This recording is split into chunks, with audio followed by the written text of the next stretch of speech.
केरला में आज 16वीं विधानसभा का गठन हो रहा है और वीडी सतीशन आज केरला के मुख्यमंत्री के तौर पर शपथ लेने जा रहे हैं। तिरुवनंतपुरम में सेंट्रल स्टेडियम में इसका समारोह का आयोजन हुआ है। राहुल गांधी, प्रियंका गांधी भी शपथ ग्रहण समारोह में शामिल हो रहे हैं। वीडी सतीशन के साथ 20 मंत्री शपथ लेंगे। केरला कैबिनेट में कांग्रेस के 12 मंत्री होंगे, मुस्लिम लीग के 5 और इसके अलावा 4 मंत्री अन्य सहयोगी दलों से आएंगे। 14 विधायक पहली बार मंत्री पद की शपथ लेने जा रहे हैं, यानी फर्स्ट टाइमर्स हैं। 4 मई को केरलम का रिजल्ट आया। राज्य में यूडीएफ की सरकार बनी, कांग्रेस सबसे बड़ी पार्टी बनकर सामने आई और इसके बाद सीएम फेस को लेकर खींचतान शुरू हुई। सीएम फेस के लिए 3 नाम वीडी सतीशन, केसी वेणुगोपाल और रमेश चेन्नीथला थे। राहुल गांधी की पहली पसंद थे वेणुगोपाल। कुछ लोग चेन्नीथला के पक्ष में भी थे, लेकिन केरलम के कांग्रेस कार्यकर्ता और यूडीएफ की सहयोगी पार्टियां सतीशन के नाम पर अड़ी हुई थी और आज वीडी सतीशन ही सीएम पद की शपथ लेने जा रहे हैं, जिसकी तस्वीरें आप देख पा रहे हैं। और यहां पर राहुल गांधी को आप देख सकते हैं। इसके साथ यहां पर आपको प्रियंका वाड्रा भी नजर आएंगी। वायनाड से सांसद भी हैं प्रियंका, और जिस दौरान चुनाव हो रहे थे, इलेक्शन के दौरान कैंपेनिंग भी की थी प्रियंका गांधी ने। और ये माना जा रहा है कि प्रियंका गांधी ने भी पर्दे के पीछे से एक अहम रोल निभाया है कि मुख्यमंत्री कौन होगा। इसको लेकर भी हम आगे चर्चा करेंगे, लेकिन इस चुनाव के बाद ये देखना जरूरी हो जाता है कि आखिरकार क्या प्रियंका का कद बड़ा है और राहुल का क्या जो कद है या फिर उनकी जो ताकत है या वो कम हुई है।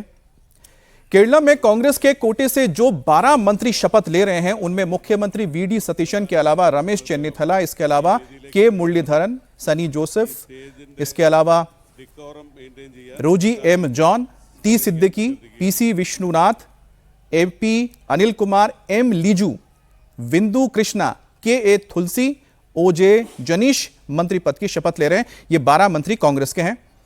अब मुस्लिम लीग के नाम कौन कौन से वो भी हम आपको बता दें, क्योंकि यूडीएफ का एक महन गठबंधन है। 22 सीटें इनको मिली है और केरला की अगर आबादी की बात की जाए तो करीब 26% यहां पर मुस्लिम है। और बताया भी जा रहा है कि जो पहली पसंद थी मुस्लिम लीग की वो सतीशन थे और आखिरकार सतीशन को ही मुख्यमंत्री बनना पड़ा है। इसको लेकर कई सारे पोस्टर भी लगाए गए थे वायनाड में, जिसमें यह दावा किया गया था कि अगर सतीशन नहीं बनते मुख्यमंत्री तो ऐसे में जो वायनाड की सीट है वहां से कांग्रेस का जीत पाना आने वाले वक्त में बहुत मुश्किल हो जाएगा। तो आपको मैं बता देता हूं कि आखिरकार वो 5 कौन मंत्री बनने जा रहे हैं। आयु मिल से यानी कि मुस्लिम लीग से पी के कुल्हानी कुट्टू हैं, इसके अलावा के एम साजी हैं, पी के बशीर हैं, एन शमशुद्दीन हैं और वाई अब्दुल गफूर है। ये वो 5 नाम हैं जो सामने आए हैं मुस्लिम लीग की ओर से। इसके अलावा जो अन्य छोटी छोटी पार्टियां हैं उन्हें भी जगह मिली है। इसमें मॉन्स जोसेफ हैं केरला कांग्रेस के, अनूप जैकब है केरला कांग्रेस जैकब के, शिबू बेबी जॉन है आरएसपी के और सीपी जॉन है सीएमपी के। तो हमारे साथ हमारे रोजाना जो मेहमान आते हैं वही मौजूद है। अजीत जी हमारे साथ है, राजकुमार जी भी हमारे साथ हैं। सबसे पहली चीज देखिए, क्योंकि मुझे जो देखने को मिल रहा है यहाँ पर राहुल गांधी नजर आ रहे हैं अजीत जी, और साथ में यहाँ पर नजर आ रहे हैं प्रियंका गांधी। इस पूरी अगर कवायद को देखी जाए, ये सरकार चलाएगा कौन? देखिए, ये कांग्रेस पार्टी के इंटरनल पॉलिटिक्स के लिए एक बड़ी परीक्षा थी केरल में मुख्यमंत्री का चुनाव करना। ये पहली बार हो रहा था कि हम लोगों किसी को यकीन नहीं हो रहा था कि केसी वेणुगोपाल सचमुच इतनी शिद्दत से चाह रहे हैं कि हम मुख्यमंत्री बन जाएं।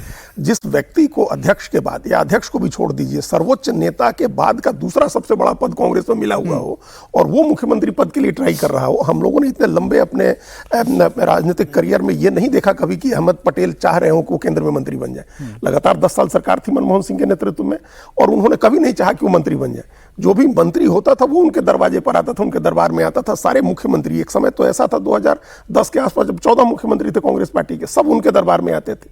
वो पद दिया है राहुल गांधी ने केसी वेणुगोपाल को और वो मुख्यमंत्री बनना चाह रहे थे। तो इसलिए हमने कहा कि इंटरनल पॉलिटिक्स के लिए बड़ा इंपॉर्टेंट था वो, और वो बने नहीं। बने तो उनकी हैसियत तो जो हुई सो हम लोग समझ रहे हैं कि सर मुझे बस ये बताइए कि ये जो बने नहीं है इसके पीछे तो सबसे बड़ा हाथ तो एक ही माना जा रहा है ना, वो है मुस्लिम लीग। नहीं, वो डट गए थे सतीशन के नाम पे। मुस्लिम लीग ने चुनाव के पहले ही कह दिया था कि अगर हमको बहुमत मिलेगा तो हम चाहेंगे कि यूडीएफ सतीशन को मुख्यमंत्री बनाए। लेकिन नहीं बनाते तो कांग्रेस पर ऐसा कोई दबाव नहीं था। कांग्रेस अपने ही 63 सीटें जीती हुई हैं और मुस्लिम लीग को हटा दे तब भी 15 सीटें और भी हैं सहयोगी पार्टियों की। 102 में से 22 सीटें हैं उसकी मुस्लिम लीग की। इसका मतलब 82 सीटें कांग्रेस और दूसरी अन्य पार्टियों की हैं। ठीक। और एक बहुमत का आंकड़ा 71 का है। कांग्रेस चाहती तो बना सकती थी, लेकिन सतीशन भी कहीं ना कहीं कांग्रेस के वर्कर्स को बहुत पसंद थे। वो ग्राउंड लेवल पर जो एक तो जो मुस्लिम 26-27% आबादी और 17-18% क्रिश्चियन आबादी, और उसके अलावा जनरल कांग्रेस वर्कर्स में सतीशन काफी पॉपुलर थे। इसकी वजह से सतीशन एक स्वाभाविक पसंद बन के आए थे। IUML का दबाव उसमें निश्चित रूप से काम आया, लेकिन ऐसे भी कांग्रेस के अंदर सतीशन को चाहने वाले बहुत से लोग थे।